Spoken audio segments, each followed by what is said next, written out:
बिस्मिल्लाहिर्रहमानिर्रहीम। अस्सलाम वालेकुम guys, welcome back to the video. मैं उम्मीद करता हूँ आप खैर वापस से होंगे and thank you for clicking this video. आज से हम एक नई सीरीज स्टार्ट करने जा रहे हैं which is open source and self hosted softwares. इसके अंदर मैं आपको इंट्रोड्यूस करवाऊंगा कुछ ओपन सोर्स जो कि सेल्फ होस्ट आप कर सकते हैं सॉफ्टवेयर्स को उनसे। सबसे पहले बात कर लेते हैं कि दो लफ्ज़ हैं ओपन सोर्स और सेल्फ होस्ट, इन दोनों से मतलब क्या है। अच्छा, यहाँ पे ना बारिश हो रही है तो आपको शायद बारिश की आवाज़ भी आ रही होगी। मैं एडिटिंग के अंदर कोशिश करूँगा कि इसको आवाज़ को रिमूव करूँ, लेकिन फिर भी अगर ये आवाज़ रही तो आप इसको काइंडली इग्नोर कर दीजिएगा, ठीक है। Okay, come back to the topic. तो मैं बात कर रहा था, दो हमारे पास लफ्ज़ हैं इसके अंदर, एक है ओपन सोर्स और एक है सेल्फ होस्टेड। तो अब इन दोनों की मुराद क्या आपस में, तो देखिए सबसे पहले बात करते हैं ओपन सोर्स की। तो ओपन सोर्स वो वाले सॉफ्टवेयर होते हैं जो पूरे के पूरे आपको अवेलेबल होते हैं, यानी कि उनको आपको किसी तरह का पे नहीं करना पड़ता।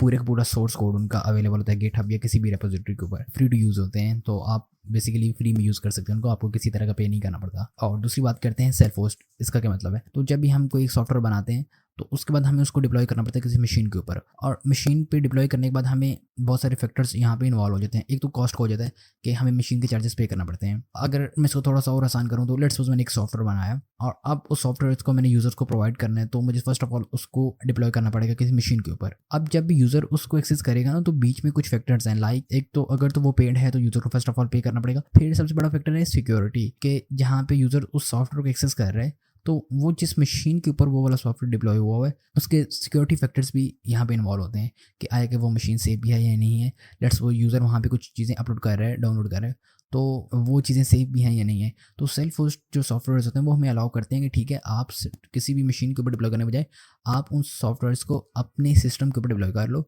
और सारी की सारी हैंडलिंग खुद कर लो। तो उससे हमें फ़ायदा क्या होता है कि ऑलरेडी ओपन सोर्स तो होगा ही होगा, क्योंकि मैं इंट्रोड्यूस वही करवाऊंगा, यानी कि फ्री ऑफ कॉस्ट होगा। और सेल्फ होस्ट यानी कि हम उनको अपनी मशीन के ऊपर होस्ट कर पाएंगे और अपनी मर्जी के मुताबिक यूज़ कर पाएंगे। कुछ भी चेंजिंग करनी है किसी तरह का भी, जिस तरह वो आसान लफ्ज़ के अंदर मैं बोलूँ तो हम बिल्कुल अपनी मर्जी के मुताबिक उनके साथ खेल सकते हैं। हम जिस तरह चाहे चीज़ें डिस्टर्ब कर सकते हैं उन सॉफ्टवेयर्स की। तो हमें यह फ़ायदा होता है सेल्फ होस्ट सॉफ्टवेयर्स का कि हम उनको अपनी मशीन को डिप्लॉय करके अपनी मर्जी के मुताबिक खेल सकते हैं। अच्छा, मुझे कुछ लोग कह भी चुके हैं मैं थोड़ा तेज़ बोलता हूँ, हालांकि मुझे महसूस नहीं होता, लेकिन फिर भी मैं बेस्ट कोशिश करूँगा कि मैं आहिस्ता बोलूँ। तो अगर आपको लगे कि मैं थोड़ा तेज़ बोल रहा हूँ तो आप मुझे बता दीजिएगा, मैं नेक्स्ट वीडियोज़ के अंदर बेस्ट कोशिश करूँगा कि इसको और मज़ीद आहिस्ता बोल सकूँ। डेट से ये तो होगी थ्योरेटिकल बात, तो चलिए अब प्रैक्टिकल देखते हैं। बात करते हैं फर्स्ट सॉफ्टवेयर की। तो मैं अपनी कंप्यूटर स्क्रीन पर चलता हूँ और आपको फर्स्ट सॉफ्टवेयर जो आज मैंने इंट्रोड्यूस करवाना उसके ऊपर बात करते हैं।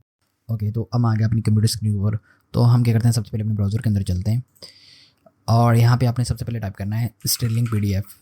अच्छा, ये कैप्स लॉक ऑन है, मैं इसको ऑफ कर लेता हूँ। Stilling PDF। Stilling PDF basically एक सॉफ्टवेयर है जो हमें PDF के मुताबिक बहुत ज़्यादा प्ले करने में मदद देता है।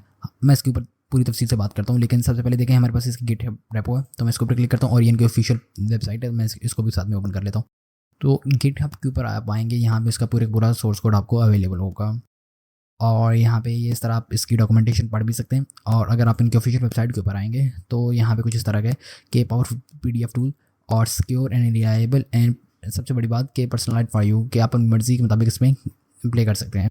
तो यहाँ पे आप गेट स्टार्टेड करेंगे तो यहाँ पे ये आपको कुछ ऑप्शंस देगा, और सेल्फ होस्ट है तो हम इसको अपनी मर्जी के मुताबिक अपने सिस्टम के ऊपर डिप्लॉय करेंगे। तो यहाँ पे मैं गेटिंग स्टार्टेड के अंदर आ गया और यहाँ पे इंस्टॉलेशन। तो हमारे पास दो तरीके हैं इंस्टॉल करने के इसको, एक है डॉकर और एक है लोकल। तो हम लोकल तो करना नहीं है क्योंकि लोकल के अंदर हमारी सारी डिपेंडेंसीज इंस्टॉल हमें करनी पड़ती है, तो हम डॉकर को यूज़ करेंगे। और जैसे कि मैंने बता दिया कि डॉकर क्यों, क्योंकि डॉकर हमारा बहुत सारा काम इजी कर देते हैं। तो मैं यहाँ पे इंस्टॉलेशन गाइड के ऊपर आया तो यहाँ पे मुझे ये सारी कमांड्स आ गई कि अगर तो मैं डॉकर रन का कमांड को यूज़ करता हूँ तो मुझे ये वाली सारी कमांड्स एग्जीक्यूट करवानी पड़ेंगी, अदरवाइज मैं सिंपली डॉकर कंपोज का यूज़ करके पूरे सॉफ्टवेयर को एग्जीक्यूट कर सकता हूँ।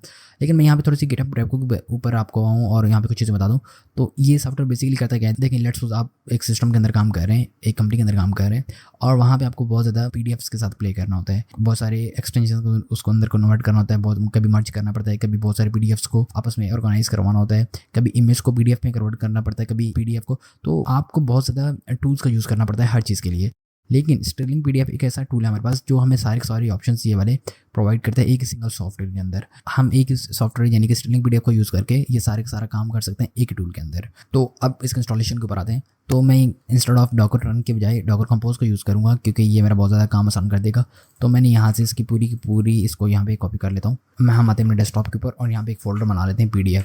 आप अपनी मर्ज़ी का कोई भी नाम दे सकते हैं, सिर्फ याद रखिएगा कि स्मॉल के अंदर होना चाहिए क्योंकि वो कैपिटल के अंदर उसको रिकॉग्नाइज नहीं करेगा। और यहाँ पे हम क्या करते हैं, अपना कोड एडिटर ओपन कर लेते हैं। कोड एडिटर ओपन करने के बाद आपने क्या करना है, सिंपली एक फ़ाइल बनानी है। और यहाँ पे करना है डॉकर कंपोज .yml। ठीक है, मैंने ये किया और वेलकम को क्लोज़ कर लेते हैं और यहाँ पे मैंने सिंपली इसको पेस्ट कर दिया। अच्छा, वर्जन की आपको ज़रूरत नहीं है क्योंकि ये ऑब्सोलीट हो चुका है। आप बस इस तरह सर्विसेज को स्टार्ट कर सकते हैं। अगर मैं थोड़ा सा इसके बारे में बता दूँ तो ये मेरी सर्विस होगी, सर्विस का नाम, और ये वाली इमेज यानी कि वो डॉकर हब से इस वाली इमेज को पुल करेगा और पोर्ट्स के आपके मशीन के ऊपर किस पोर्ट के ऊपर ये वाला सॉफ्टवेयर चलना चाहिए। तो अब मैं अपने टर्मिनल के अंदर आता हूँ और यहाँ पे आपने सबसे पहले क्या करना है, जस्ट कर देना है डॉकर कंपोज। आप मतलब मोमेंट में हिट एंटर करता हूँ तो मेरा यहाँ पे कंटेनर क्रिएट हो गया। अच्छा, मेरा कंटेनर क्यों फ़ौरन से क्रिएट हो गया? क्योंकि मेरे पास ये वाली इमेज ऑलरेडी मेरे पास डाउनलोड हुई हुई है। आपके पास अगर ये डाउनलोड नहीं हुई तो फर्स्ट ऑफ ऑल ये क्या करेगा, डॉकर हब से इस वाली इमेज को पुल करेगा। आई थिंक सो ये 722 MB की ये वाली इमेज है और इसको पुल करने के बाद एक्सट्रैक्ट करेगा, फिर कंटेंट को स्टार्ट करेगा। तो आई थिंक सो ये थोड़ा सा टाइम लेगा आपका, depends on your internet speed, लेकिन मेरे पास ऑलरेडी थी तो उसने इसको फ़ौरन से स्टार्ट कर दिया। अब मैं अपने चलता हूँ लोकल होस्ट 8080 पोर्ट के ऊपर। तो यहाँ पर मैं करता हूँ लोकल होस्ट और यहाँ पे कर लेते हैं 8080। तो द मोमेंट मैंने लोकल होस्ट 8080 किया तो मेरे पास ये वाला सॉफ्टवेयर आ गया। तो देखिए यहाँ पे मेरे पास कितने ज़्यादा ऑप्शन अवेलेबल हैं सिर्फ एक इस सॉफ्टवेयर के अंदर। मैं पाइपलाइन को क्रिएट कर सकता हूँ, मैं PDF को देख सकता हूँ, रोटेट कर सकता हूँ, क्रॉप कर सकता हूँ, स्प्लिट कर सकता हूँ, और भी बहुत सारे ऑप्शन हैं। ऑर्गेनाइज कर सकता हूँ, वाटर मार्क ऐड कर सकता हूँ अपने PDFs के अंदर, उनमें से PDFs में से इमेज को एक्सट्रैक्ट कर सकता हूँ। और आप यहाँ पे नीचे आते हैं जाएंगे तो देखिए आपके पास बहुत ज़्यादा ऑप्शन हैं। रिमूव इमेज कर सकते हैं आप, ऑटो स्प्लिट कर सकते हैं काउंटिंग उसके ऊपर लगा के। तो यहाँ पे मेरे पास बहुत ज़्यादा ऑप्शन आ गए सिर्फ एक इस सिंगल टूल के अंदर। तो आप टूल्स के अंदर आएंगे तो देखें ऑर्गेनाइज के अंदर ये वाले कन्वर्ट, किसी भी फॉर्मेट के अंदर कन्वर्ट करना है, HTML to PDF, markdown to PDF, ये सब अवेलेबल है। सो ये फ़ायदा है ओपन सोर्स और सेल्फ होस्ट सॉफ्टवेयर का कि हमने सॉफ्टवेयर को अपनी मशीन के ऊपर होस्ट किया। अब मैं जितना काम करूँगा ना उसका जो रिजल्ट है ना या जो सिक्योरिटी है वो मेरी मशीन के ऊपर रहेगी। यहाँ पे कोई थर्ड चीज़ इन्वॉल्व नहीं हो रही, बस मैं हूँ और ये सॉफ्टवेयर है तो मेरी मशीन के ऊपर ये चल रहा है क्योंकि मैंने इसको अपनी मशीन के ऊपर डिप्लॉय किया है। तो यहाँ पे जब कुछ सेंट्रल चीज़ इन्वॉल्व नहीं हो रही तो वो सिक्योरिटी सारी की सारी मेरे हैंड के अंदर है। तो मैं लेट्स सपोज आपको करके दे देता हूँ, मैं यहाँ पे स्प्लिट के ऊपर कर देता हूँ। तो यहाँ पे मुझे बोलेगा कि एक चूज़ फाइल करो। तो लेट्स सपोज मैं यहाँ पे चूज़ करता हूँ किसी एक फाइल को, मेरे पास काफ़ी सारे पड़ी होंगी PDFs के अंदर। तो यहाँ पे मेरे पास कुछ बुक्स पड़ी हुई हैं। लेट्स सपोज मैं यहाँ पे किसी डेवऑप्स बेसिस को कर लेता हूँ। तो यहाँ पे आप इन्फो पढ़ सकते हैं कि ये करेगा क्या। तो लेट्स सपोज अगर मैं यहाँ पे जिस तरह अगर 3 करूँगा तो ये 2 के अंदर डिवाइड करवा के स्प्लिट कर देगा।